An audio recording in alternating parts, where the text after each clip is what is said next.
Welcome back to Bell Rock. If you'll follow me.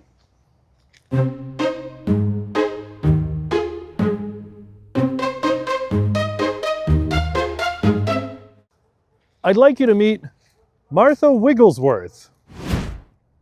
Here lies the body of Martha Wigglesworth, late wife to Michael Wigglesworth, who deceased September 4th, 1690, aged about 28 years.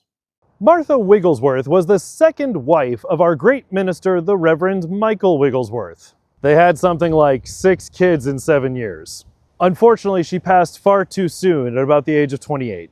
But there was always something that intrigued me about Martha Wigglesworth, and I first noticed it when I was mapping this burying ground for Dr. Jason Ur at Harvard. Several of the older headstones in Bell Rock Cemetery are facing west. The vast majority of headstones in Bell Rock Cemetery, the headstones are facing south. Meanwhile, Martha is facing southwest, a direction being faced by almost no other headstone here. And she's also kind of alone. This here is the footstone of Captain John Waite, who's buried here, but there are no other headstones anywhere near Martha Wigglesworth.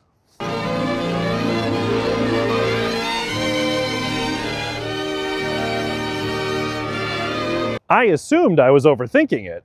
It turns out Martha was a scandalous figure. When the Reverend Michael Wigglesworth announced his intentions to marry young Martha, the infamous Reverend Increase Mather sent him a letter condemning the match. Part of the scandal was the fact that Martha was his maid, but Increase Mather also made mention of her dubious parentage.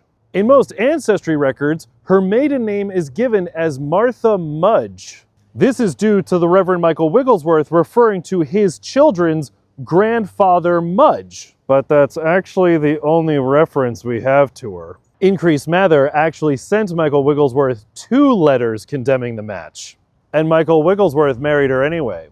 This isn't the last time Michael Wigglesworth will go up against the Mathers. But it turns out Martha was a scandalous figure and was seen as a bit of a pariah. And my first hint to her social status was the placement of her headstone. And that's Martha Wigglesworth. See you tomorrow.